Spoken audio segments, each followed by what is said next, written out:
நம்மளுடைய சர்டிபிகேட்லாம் ப்ரொடியூஸ் பண்ணி நம்ம ஒவ்வொருத்தவங்க டாக்குமெண்ட் ப்ரொடியூஸ் பண்ணி என்ன செஞ்சுருக்கோம், ஆணை வாங்கியிருக்கோம். வாங்கப்பட்ட ஆணை நீங்கள்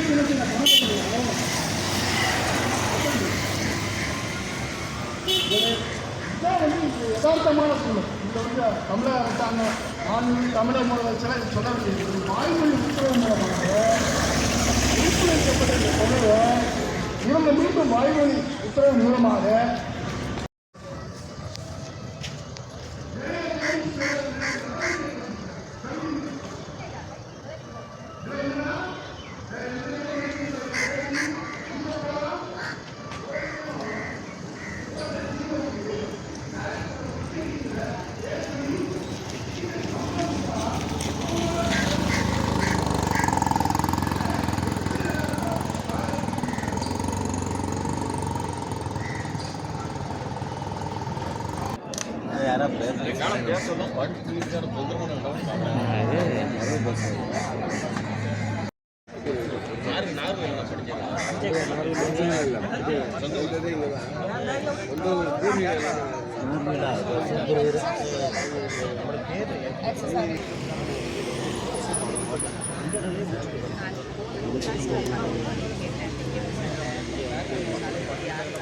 அனைவருக்கும் வணக்கம். தமிழக அரசு உதவி பெறும் கல்லூரிகளின் சார்பாக இங்கு பேராசிரியர்கள் போராட்டத்தில் ஈடுபட்டுள்ளோம். கிட்டத்தட்ட ஒரு மாதமாக இந்த போராட்டம் நடைபெற்று கொண்டிருக்கிறது. அரசு உதவி பெறும் ஆசிரியர்களா இல்லை அரசிடம் பிச்சை ஏந்தும் ஆசிரியர்களா என்று தெரியவில்லை. எங்களுடைய நிலையை பாருங்கள். பிச்சைக்காரர்களை போல் இந்த மதிய வெயிலில் எல்லா மாவட்டங்களிலிருந்தும் வந்து இது மாதிரி படுத்துக்கொண்டும் உட்கார்ந்து கொண்டும் எங்களுடைய போராட்டங்களுக்காக குரல் கொடுத்து கொண்டு இருக்கின்றோம். இன்னும் எங்களுடைய நிலையை தாழ்த்தாதீர்கள். எங்களுக்கான பலப்பலனையும் எங்களுக்கு சேர வேண்டிய மற்ற ஊக்கத்தொகை, கவர்மெண்ட் ஆர்டர், முதல்ல ஆர்டரை கொடுங்க.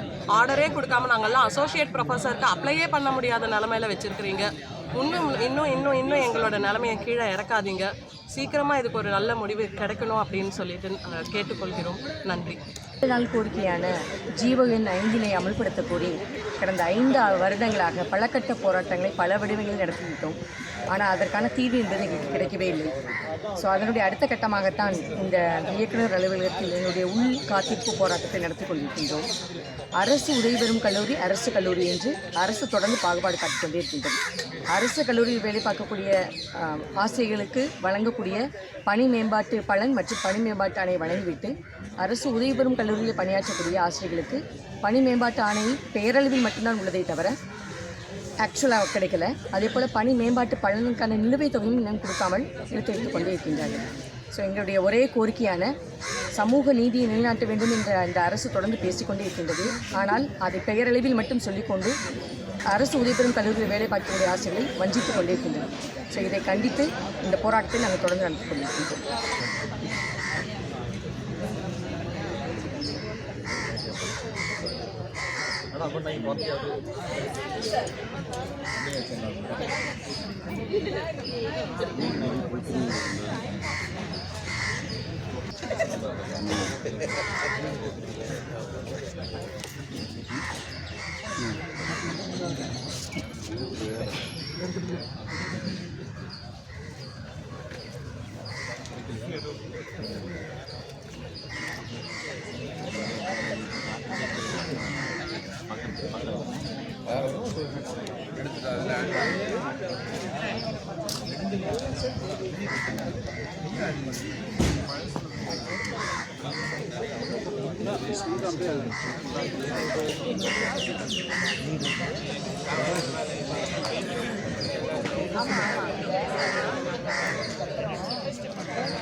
NMCCயா?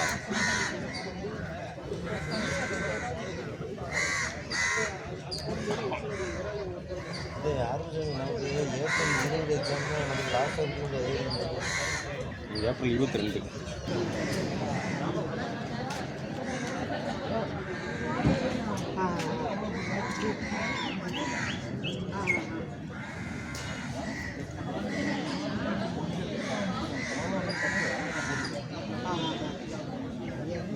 ரூம் என்ன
என்ன பிளான்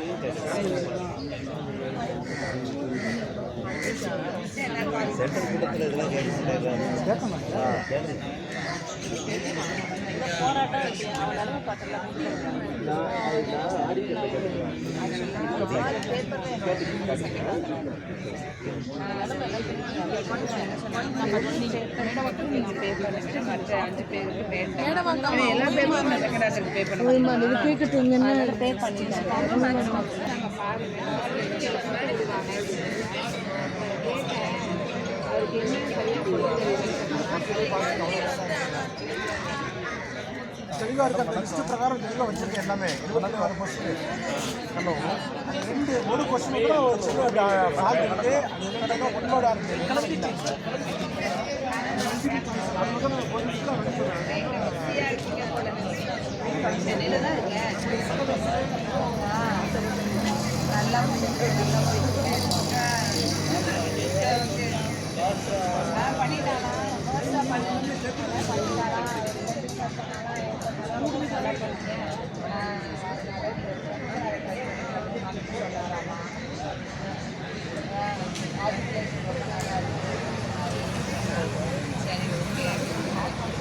என்னோட ஸ்கூலில் பார்க்க வந்தாராண்ணா தினேஷ்.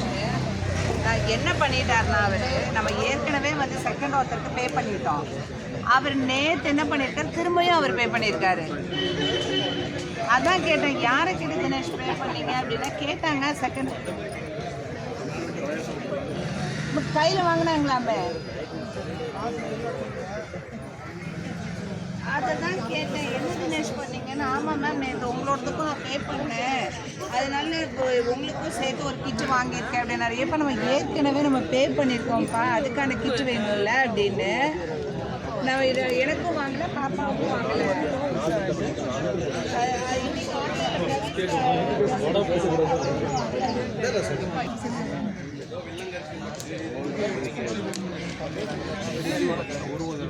இப்படி இப்படி ஓடிச்சு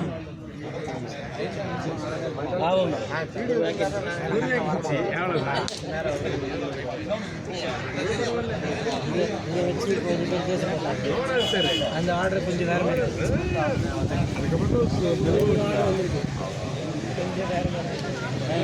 வேகன்சி போறாங்க போது இங்கிலீஷ் போட்டுருப்பாங்க.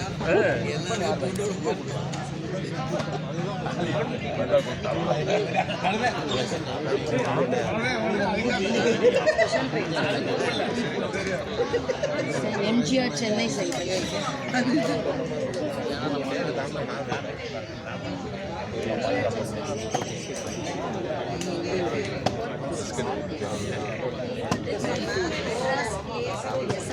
அஞ்சு ரூபா பிஸ்கட் வாங்கலாங்கிறாரு. எல்லாம் ட்ராவல் பண்ணுறாங்க சார். என்ன பொருள் கொடுத்து டேமேஜ் பண்ணுங்க.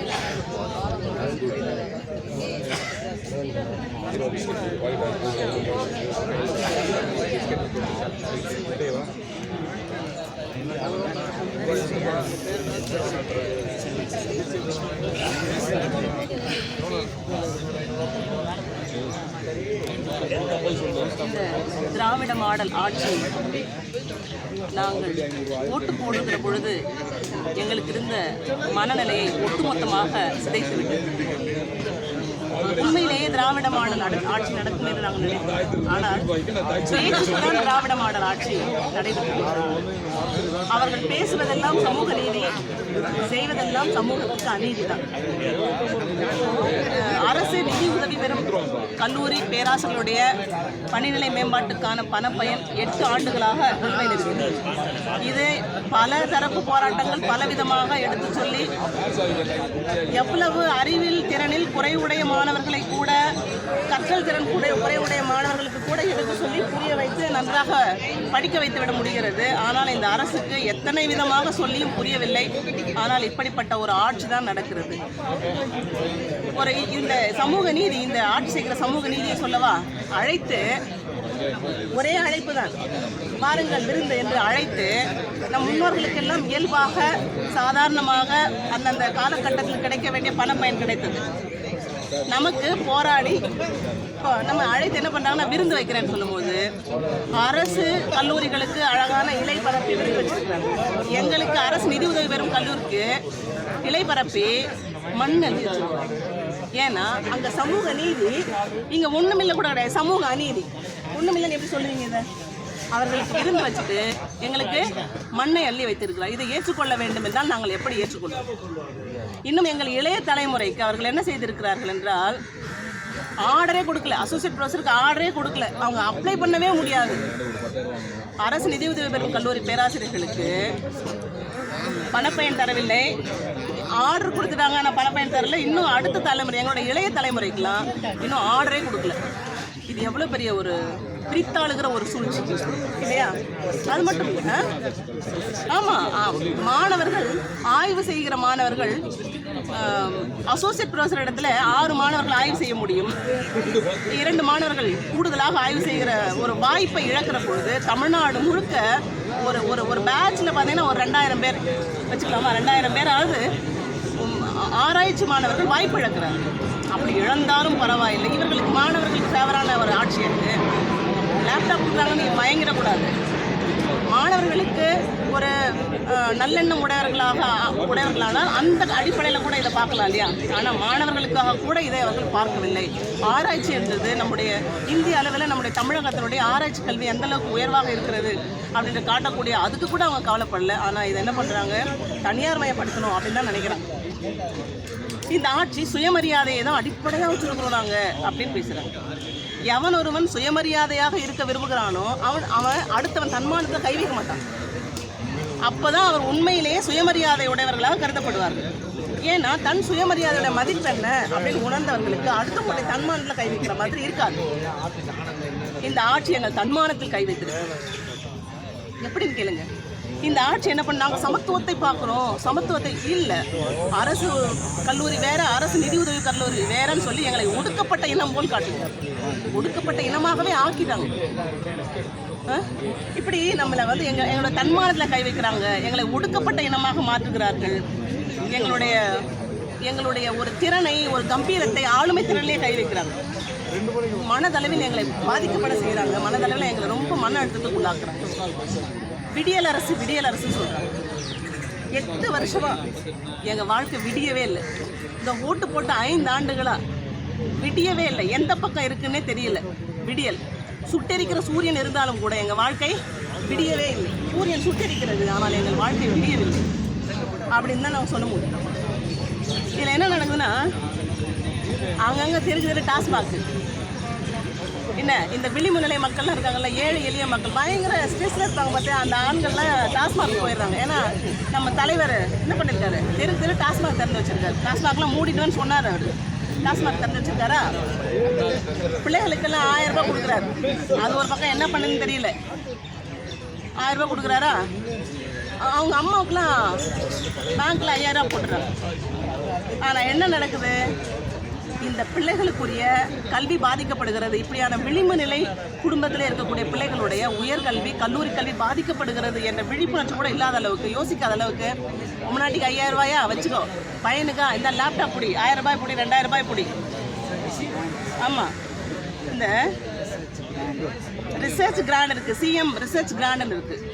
அதில் ரிசர்ச் பண்ணுறவங்களுக்கு உரிய ஸ்காலர்ஷிப் இல்லையா, அந்த ஃபண்ட் அலாட் பண்ணுறாங்க. என்னென்னா என்ன பண்ணுறது, ப்ராஜெக்ட் ஸ்மால் ப்ராஜெக்ட் ஃபண்ட் வந்துட்டு ஸ்காலர்ஷிப்லாம் ப்ராஜெக்ட் சொல்லலாம், மைனர் ப்ராஜெக்ட் மேஜர் ப்ராஜெக்ட் சொல்லுவாங்க.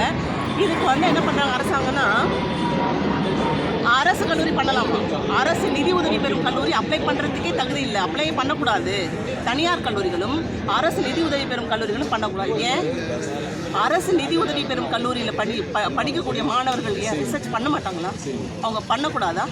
அவங்களுக்கு இந்த அரசு உதவி செய்யக்கூடாதா? யார் அவர்கள்? விளிம்பு குடும்பத்திலேருந்து வந்தவங்க தானே. ஒரு விஷயத்தை நல்லா புரிஞ்சுக்கணும். இந்த அரசு கல்வி கொடுப்பது, அவர்கள் கண்ணை பிடுங்குற மாதிரி கல்வியை பிடுங்குறாங்க, கண்களை பிடுங்குற மாதிரி அந்த வேலை செய்கிறாங்க.